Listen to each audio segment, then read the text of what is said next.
Olá, amigos. Com vocês, mais um programa Capital Mística, levado ao ar pela TV Capital, Canal 11 de Florianópolis.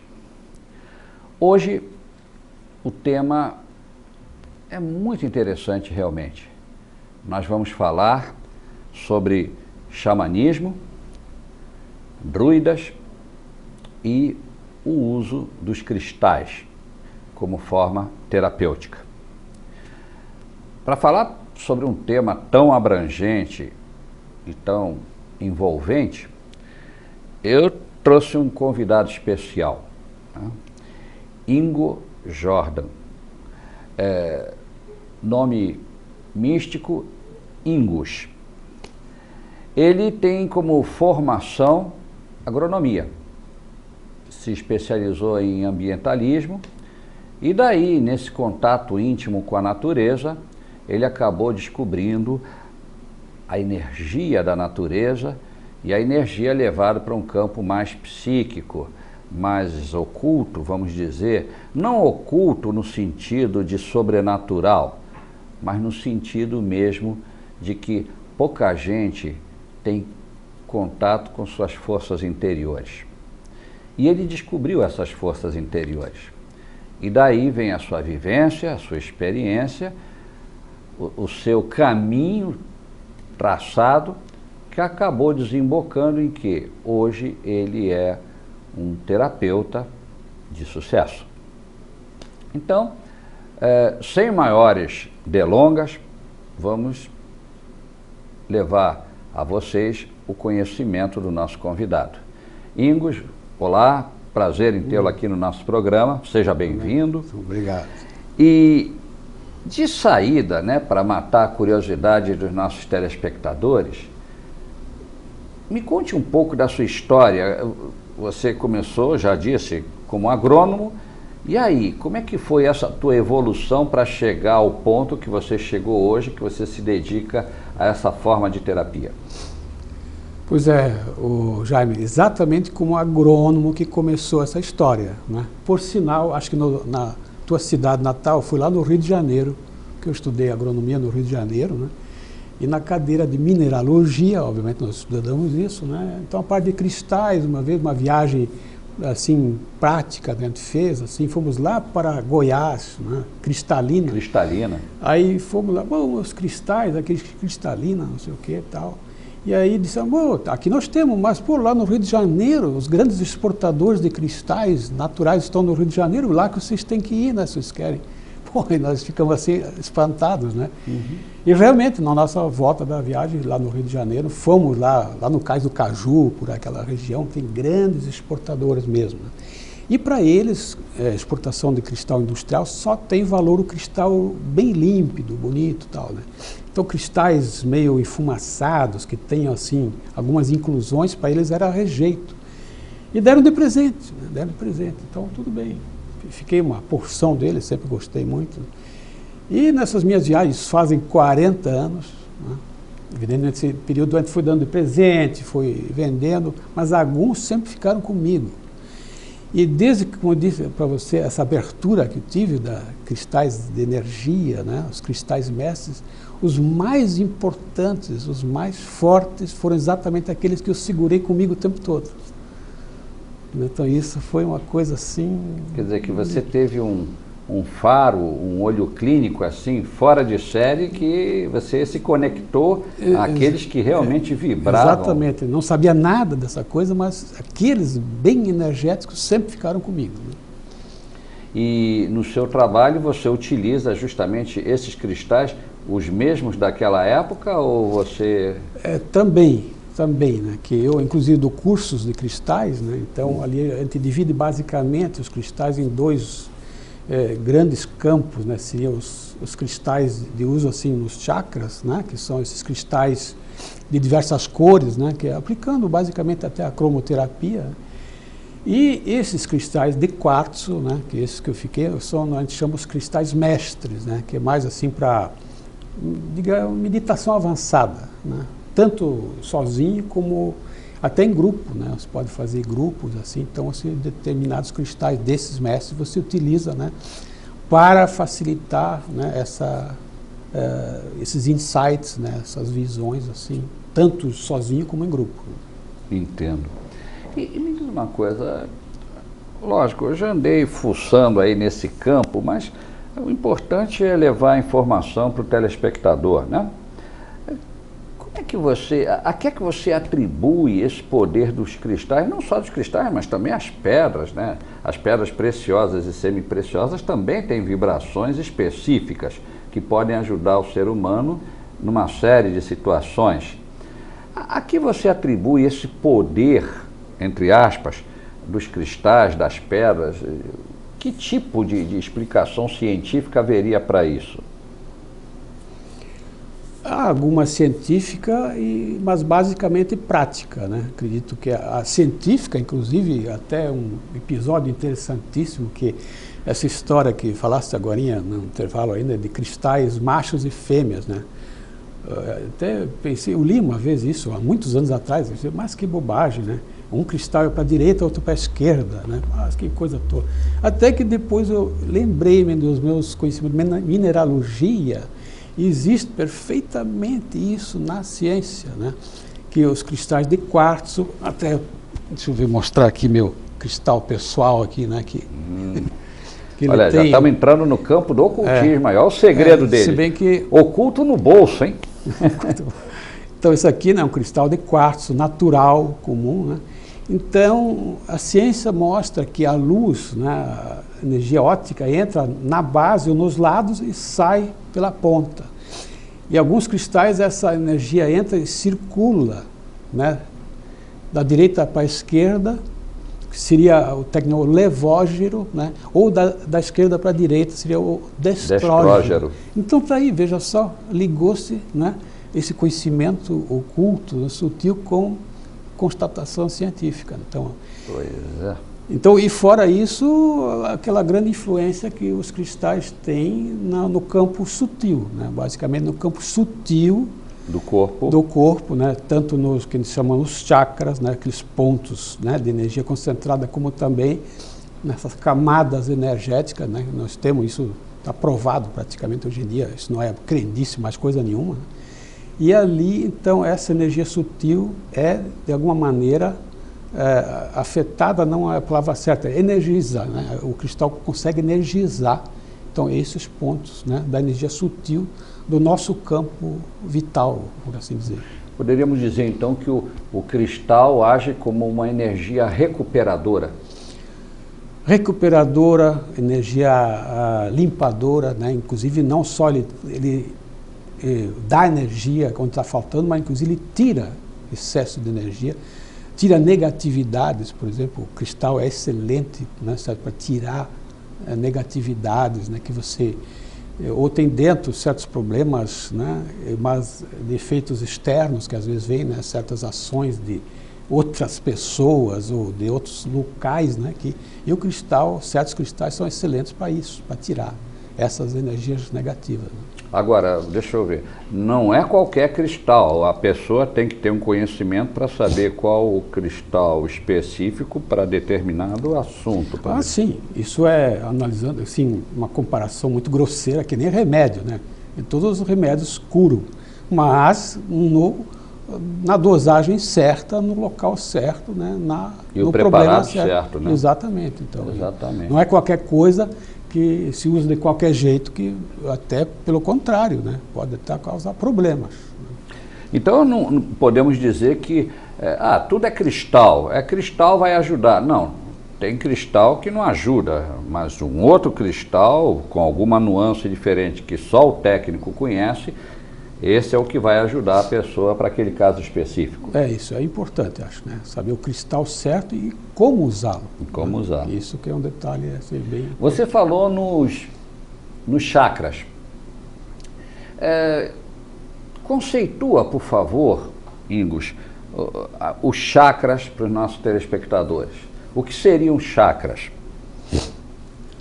Os chakras, que é uma palavra indiana, né? São, a gente chama uns centros de energia, que eu chamei, os vórtices, né? Que são pequenos turbilhões de energia que nós temos, né? Que se baseiam basicamente na nossa espinha vertebral, na nossa coluna vertebral, né? Que de 1 a 7 são os principais, né? Depois tem outros secundários, né? Mas basicamente são centros de energia sutil, né? Que então estão nesse nosso corpo energético. Bom, vai pensando já na resposta da próxima pergunta que eu vou dizer agora, porque já estamos nos aproximando do nosso intervalo. Mas a minha pergunta, que você vai responder no próximo intervalo, é a seguinte: esses chakras, esses 7 chakras principais, cada um deles, para que serve? Qual é a área de influência? A resposta vai ser dada depois dos comerciais. Não demora não, nos aguardem. Muito bem, estamos de volta e já vamos.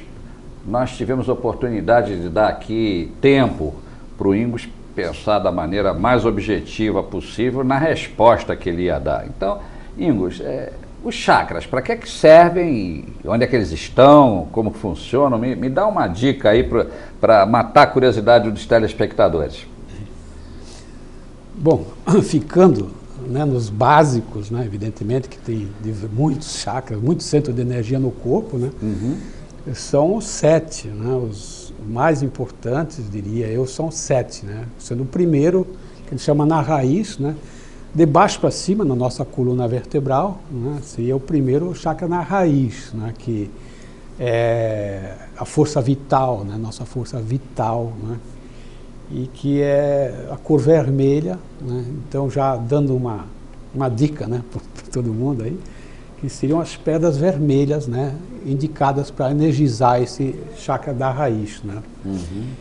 E o problema é que a pessoa está, às vezes, cansada, desanimada, meio assim, né, fraca, a pessoa fraca, em termos bem simples, né, energiza esse chakra da raiz. Logo acima vem, eu chamo o chakra abdominal, né, que na verdade são 2, né, que eu sempre trabalho com exceção do primeiro e do sétimo, que é um só mesmo, né, o primeiro lá na base e o sétimo aqui no alto da cabeça.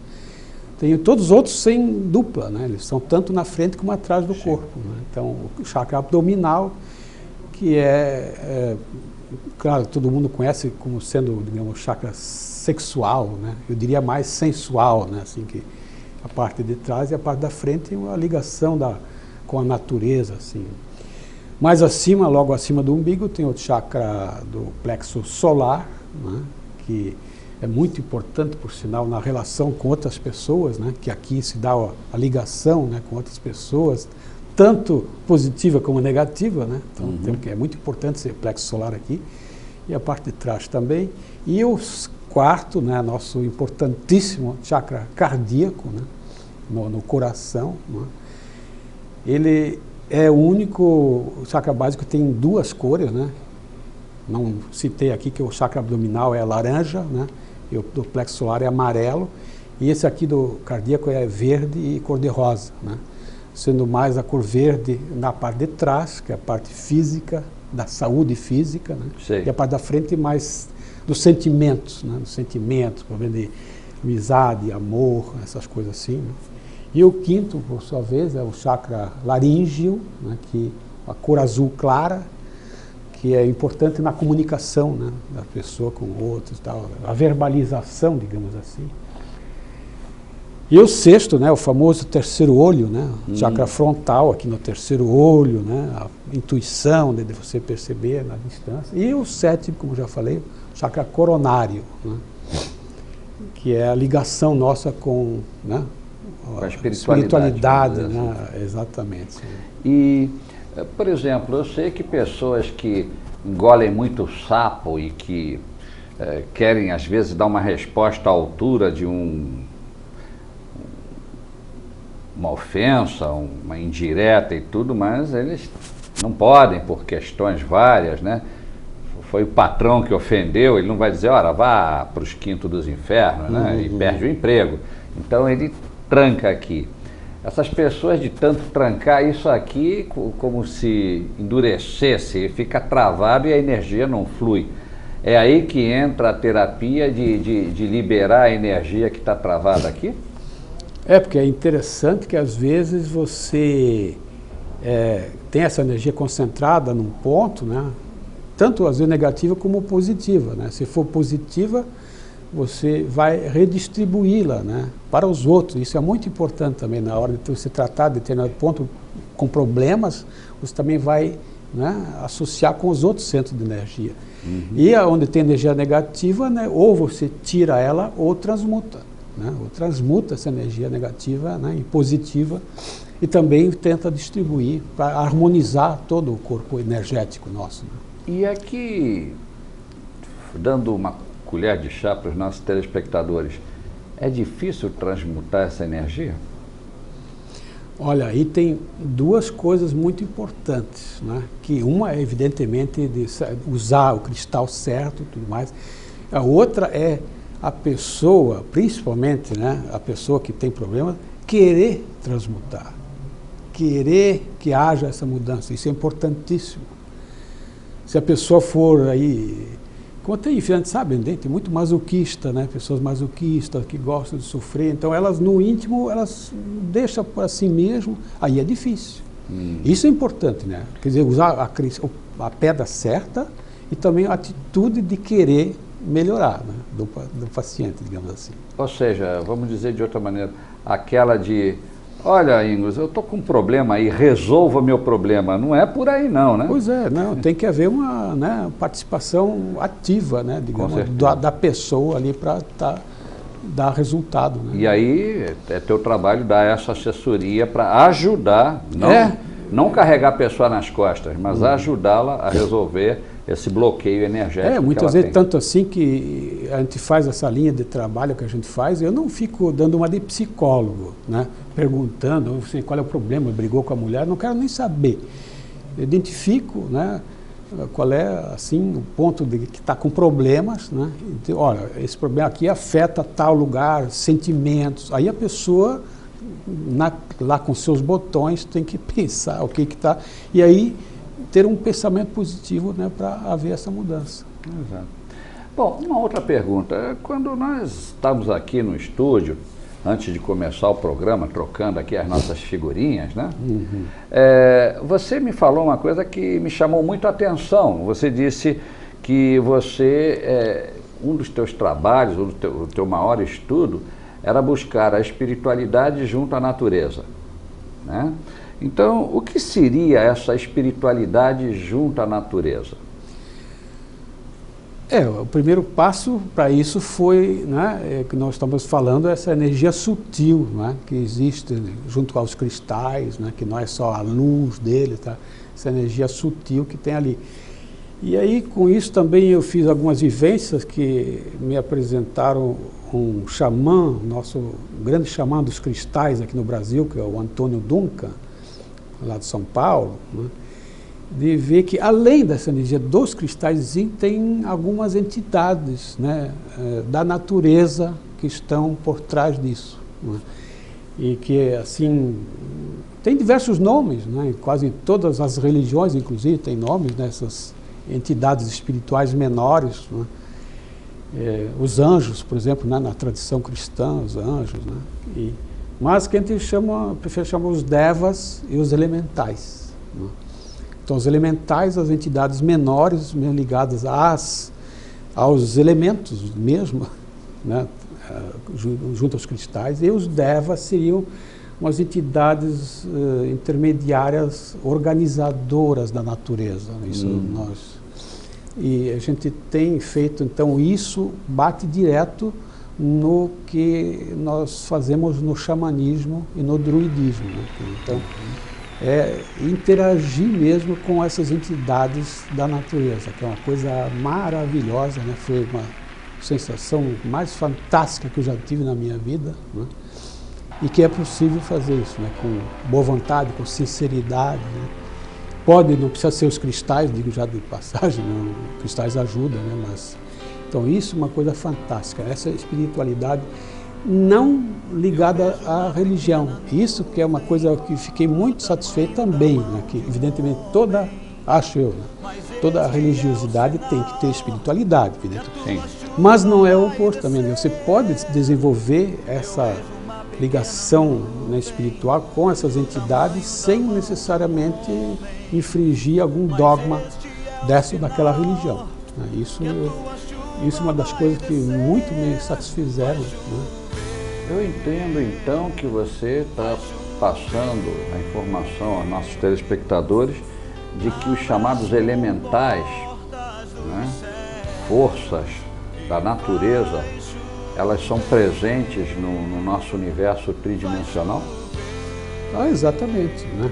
Até, digamos, dentro de uma das grandes máximas do nosso famoso lá, o antiquíssimo mestre, né, o Hermes Trismegisto, né? Diz assim como em cima e embaixo. Né? Sim, a tábua de esmeralda. A tábua de esmeralda, né? Então aqui como tem hierarquia aqui, né, nos seres vivos, né? Uns mais desenvolvidos, outros menos, né? A nível espiritual, né? Também tem. Né? Começando uma escala imensa que ninguém sabe o total, né? Mas começando nesses elementais ligados às, né, força, às formas da natureza, até, né, o nosso grande espírito, né, Deus de todos nós, né, que é o máximo dos máximos. E ali intermediários, né, diversas, né, entidades assim. E que dentro da natureza, como estamos enfatizando aqui, são os devas, né? Que no druidismo também nós invocamos sempre, que é o espírito regente de uma certa região, ou a gente chama o espírito do lugar.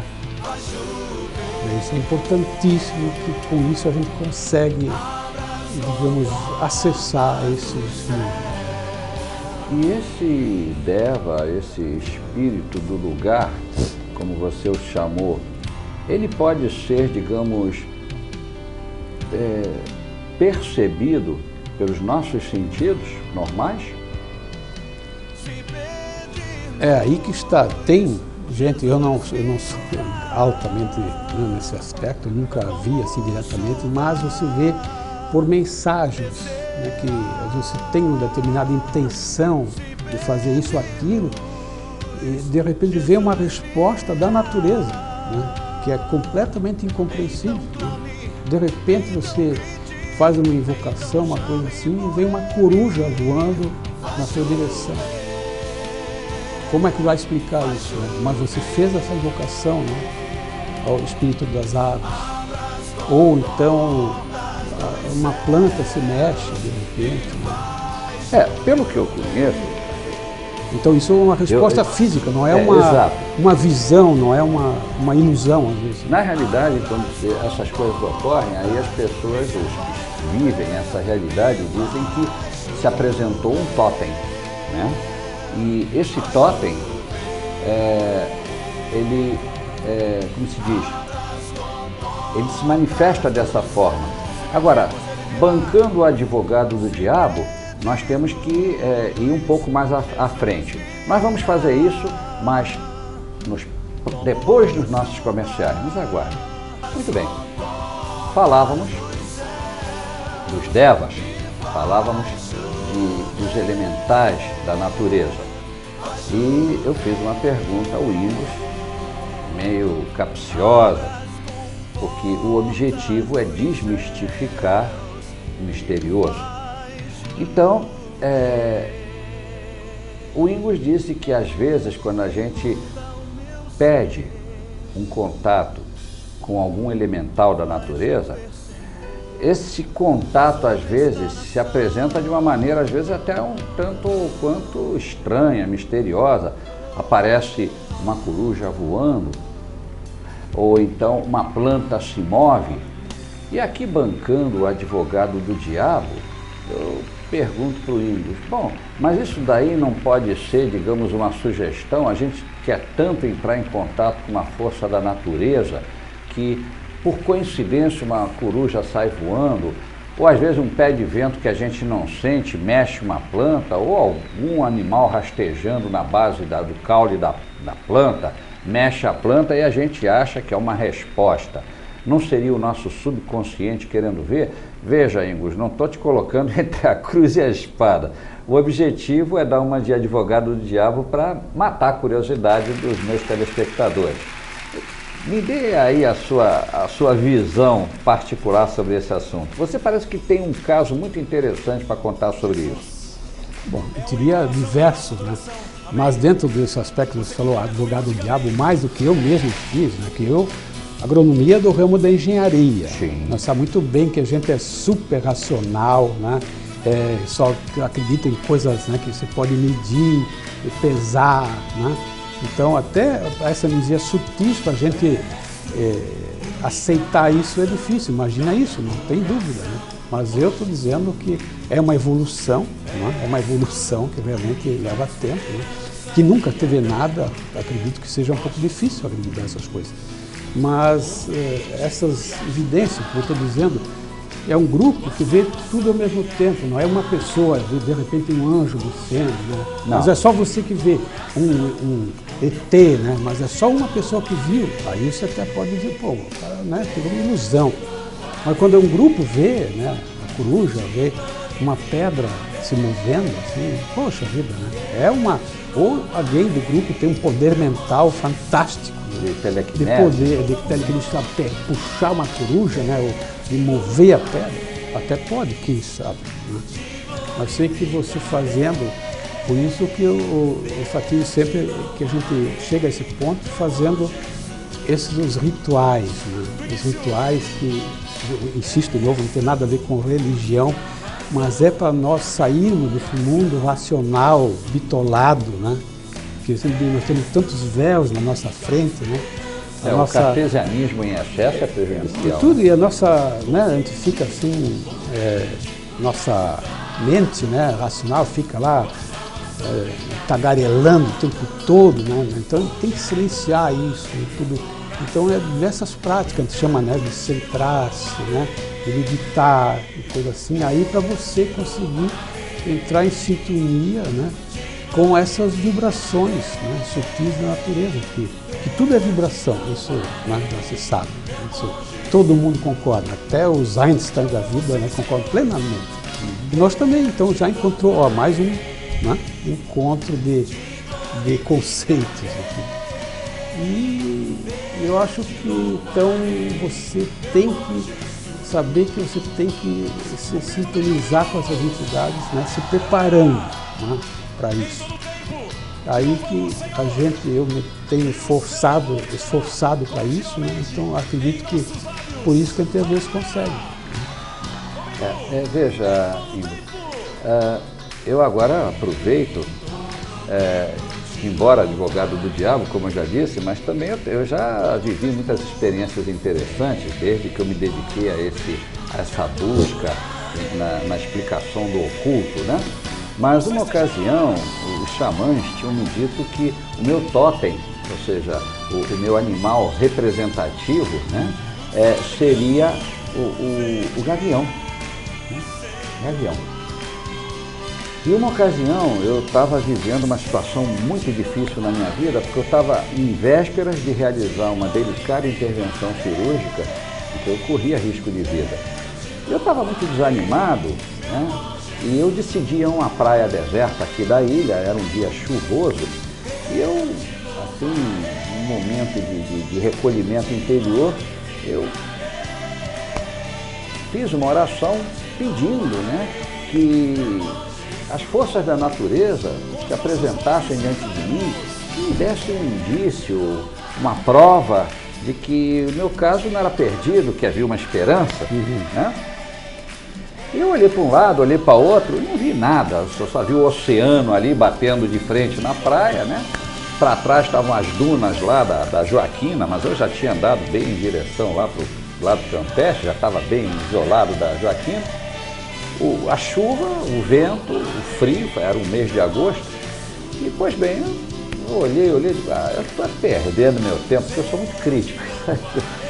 Eu estou perdendo meu tempo, eu vou continuar andando e vou fazer um pouco de exercício, porque eu ia me internar no hospital no dia seguinte. Bom, aí eu estou andando e de repente eu vejo assim um movimento lá embaixo na areia. Eu vou andando e eu vejo um monte de gaivotas. E quando eu cheguei muito perto, elas saíram voando. Olhei, um monte de gaivotas, e daí? Voando. Lógico, eu me aproximei, elas foram embora. Mas eu notei que havia uma mancha escura que continuava andando ali pela areia, bem perto do mar, chegando até... Eu me dei conta que era uma ave, mas não era uma gaivota. Eu fiquei olhando, que raio de ave é essa? Quando eu me aproximei, digo, caramba, um gavião. Aí eu fiquei, aí foi sugestão, sem dúvida, eu fiquei todo arrepiado, né? Mas eu digo, não, estou me sugestionando. Sim, um gavião.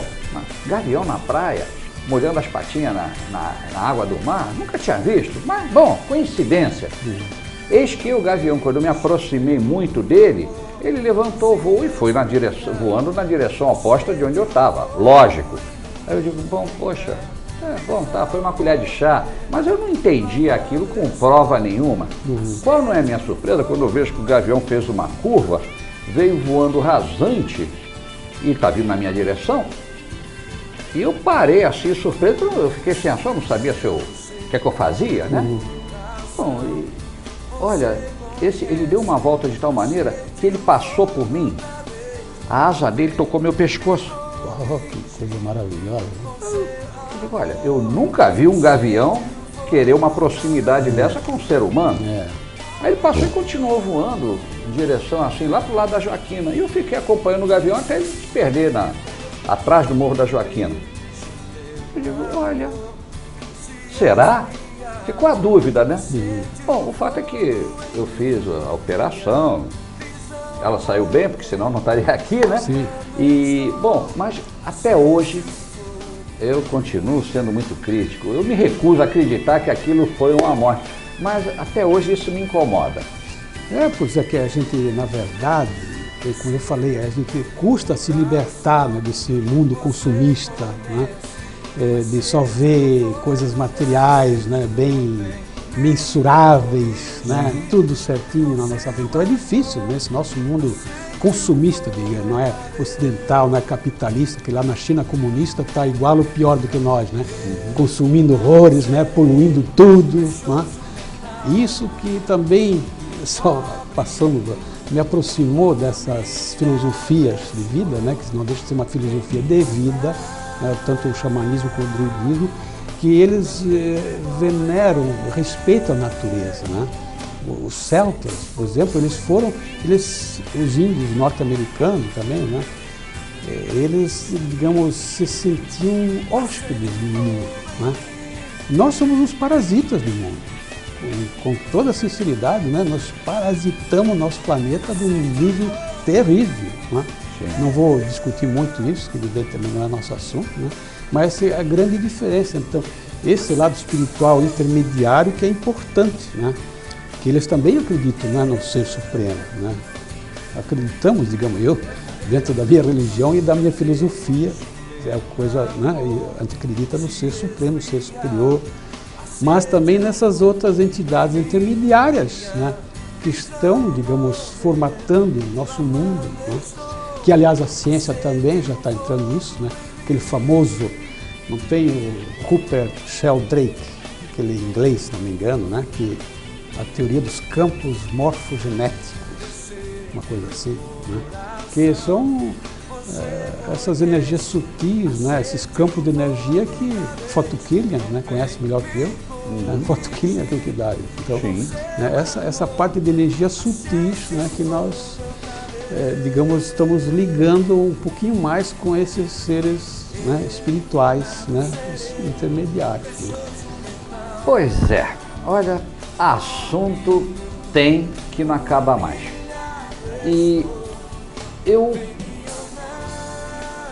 tô com um problema sério, Ingus. Você tem tanta coisa para falar aqui, para mostrar, que eu estou me dando conta que nós já estamos nos aproximando de mais um intervalo e ainda nem arranhamos a casca do ovo. Então, eu vou tomar liberdade, amigo, de te fazer um novo convite. Nós vamos precisar de mais um programa para extrairmos parte do que você sabe. Isso aqui foi só a superfície. Então, se você topar, já temos um encontro para continuar no próximo programa esse assunto, porque com certeza no próximo bloco não vai dar para tirar todas as dúvidas que nós temos sobre o que você tem para nos apresentar. Então, já vou te avisando, se prepare porque a sabatina vai continuar no próximo programa. Tudo bem. Agora, nós vamos então, amigos, para os nossos comerciais e já estamos voltando com um outro assunto dentro dos inúmeros assuntos aqui que o Ingus tem para nos mostrar. Nos aguardem mais um pouquinho. Pois é, meus amigos, nós vimos o lado pessoal do Ingus, em que ele nos contou sua história. Nós vimos também o lado da cristalografia, que veio, né, através dos estudos dele como engenheiro agrônomo, e vimos também o lado xamânico do nosso amigo, em que ele contou algumas coisas bem interessantes, corroboradas por um testemunho que eu dei também.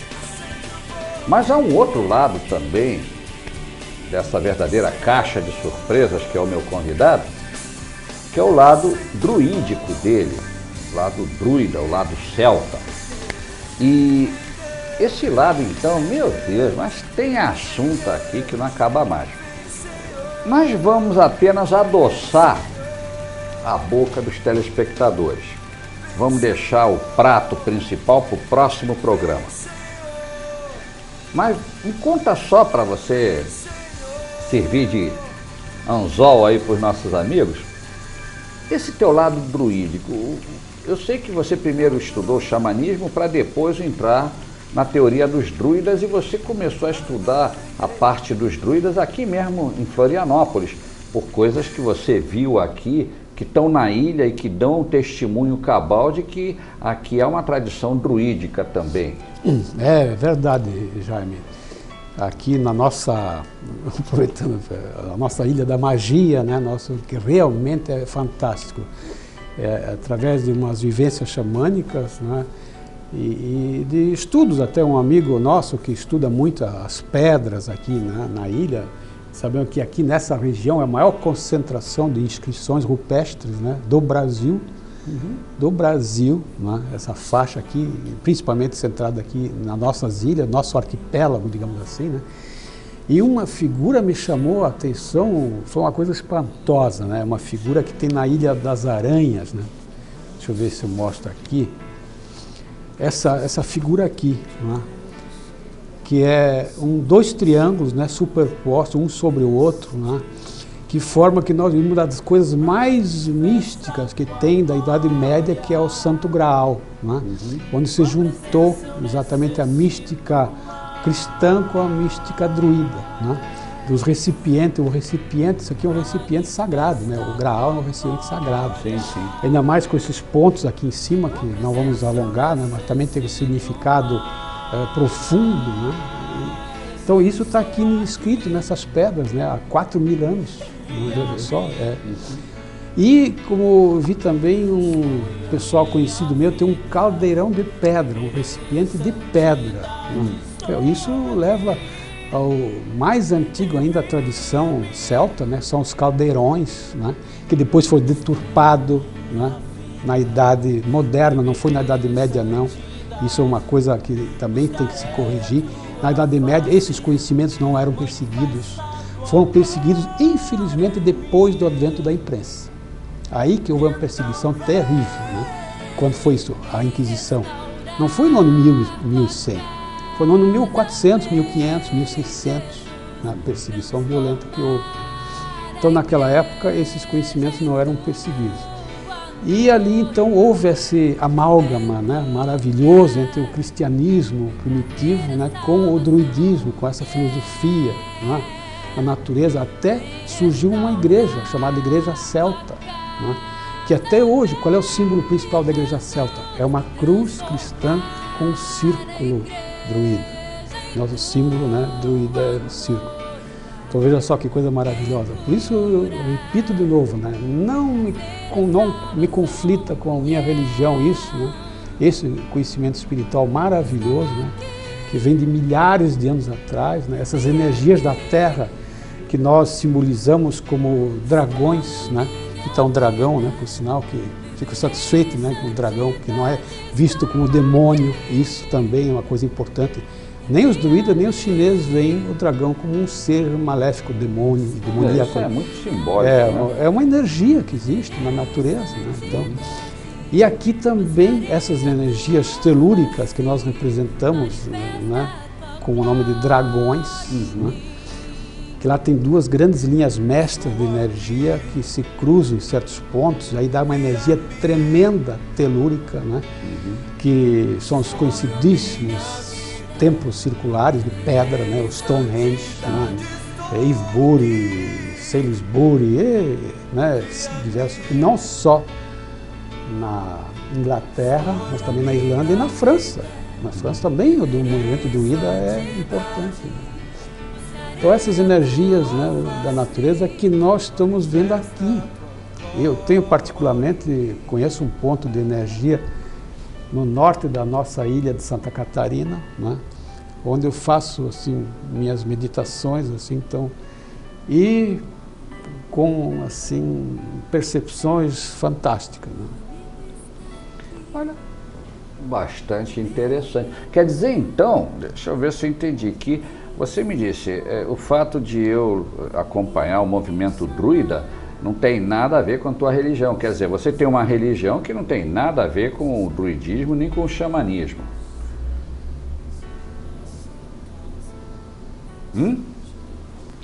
Temos que respeitar, né? Então, olhem, tem gente que diz, druidismo é religião, xamanismo é religião. Depende de como a pessoa aceita a ação.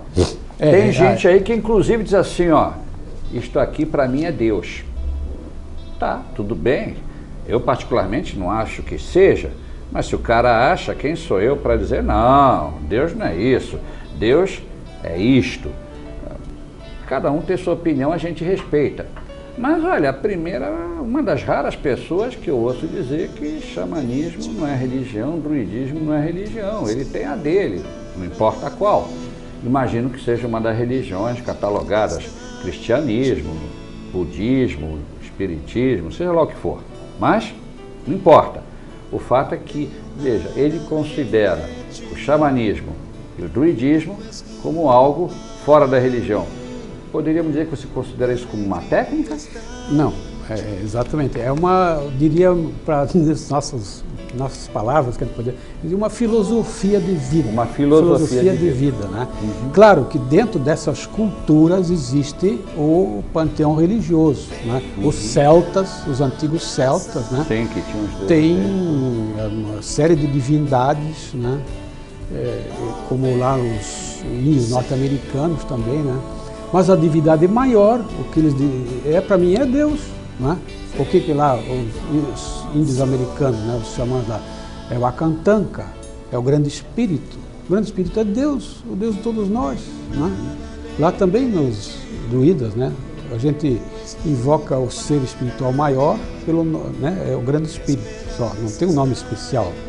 Depois tem aquele panteão de divindade, né, que é a deusa Keriduen, ou Kernunus, Belém, Lu, né? Então, N coisas, né? Então, aí, claro, se você quiser entrar a fundo nesse panteão, aí sim, aí vai para o lado religioso. O importante é que você, embora respeitando, não entra nisso. Não, não, exatamente. Olha, é uma posição interessante e digna de meditação, amigos. Ok, agora vamos para uma informação objetiva que eu tenho certeza que os telespectadores estão mortos de curiosidade. Você trabalha atendendo pessoas numa linha terapêutica, né? Como é que você faz esse trabalho? Em poucas palavras, porque o tempo já está correndo de novo para variar, sempre corre. No tema de cristalterapia, a gente, né, determina a situação energética da pessoa, né? Eu uso muito pêndulo, né? Não faço perguntas objetivas, como a gente disse, não quero saber, né, de diálogo assim, fazer pergunta tipo psicanálise, não faço isso, né? A gente vê onde está faltando energia, então bota as pedras de energia, né? E no aspecto só já xamânico e druida, né, eu gosto muito de a gente fazer reuniões, né, cerimônias dessas datas especiais que nós temos ao longo do ano, né? E aí a gente convida as pessoas também para participar desses eventos, dessa cerimônia, né? A gente chama energia também, né? Então lá no meu espaço, né? Meu espaço de cristais e pedras, aí eu faço, né, essas duas coisas. E aí você cria o quê? Um ambiente de catarse para que as pessoas... a pessoa, a gente tem lá um incenso apropriado, né, música, então meditação, né, uma explicação para que a pessoa consiga, né, mais ou menos, né, se situar, reduzir, como eu disse, né, essa mente racional nossa, então conseguir entrar em sintonia, né, com esses mundos sutis aí que nós temos, né, na Uma nossa coisa volta. que eu observei ao longo dos anos de pesquisa que eu venho fazendo e tudo, que é a minha cachaça, é que há duas vertentes: o pessoal que leva tudo para o lado da espiritualidade e o pessoal que leva tudo para o lado do racionalismo cartesiano. E a conclusão que eu cheguei é que esses dois opostos, levados ao extremo, eles são muito prejudiciais. O pessoal que leva tudo para... isso é coisa de espírito, isso foi uma alma penada, isso foi um Exu, isso foi não sei o quê. Pô, leva tudo nisso, meu Deus, o pessoal não está vivendo na Terra, está vivendo com a cabeça nas nuvens. Não é bom. E também essas pessoas ficam muito sugestionáveis e crédulas, o que também não é bom. Agora, o camarada também que diz, não, eu não aceito isso tudo é besteira, eu não acredito, eu só acredito no que eu vejo. Mas também não é assim, né? O ideal é o equilíbrio, é o centro, né? Então, é por aí, eu acho, não sei, não sou dono da verdade. Mas, Ingos, se o pessoal quiser conversar com você, ser atendido por você, você tem consultório, né? Eu tenho, não é consultório, né? É muito pretensioso, acho que é o meu local, né? Onde a gente tem uma maca de atendimento lá, né? Os cristais, de orientação dos cristais. E um outro espaço, uma sala apropriada para fazer essas meditações em grupo, né? Xamânica, né? Algumas datas, né? Deu-se nossa tradição druida, né? Tradição celta, né? Então, quem tiver, digamos assim, sensibilidade para isso, né, estamos à disposição. Tudo bem. Então, eu peço à técnica que coloque aí o e-mail e os telefones de contato do Ingos. Telefones 9961 7847, ou então o telefone da Livraria Religare aqui de Florianópolis, 30256128, e o e-mail do Ingos é ijordan, com N no final, @bol.com.br. Se os amigos telespectadores estão interessados em limpar a aura, se o pessoal está interessado em alinhar os chakras, se o pessoal está meio perdido aí com uma porção de questões e que queiram conversar melhor com o Ingos sobre xamanismo, os druidas, essas coisas todas, entre em contato com ele, é o trabalho dele. Prometo a vocês que na semana que vem nós vamos trazer o Ingos novamente aqui para falar mais sobre o assunto. De momento, agradecer o nosso amigo e me despedir de vocês com um encontro marcado para a próxima semana. Um grande abraço e até lá!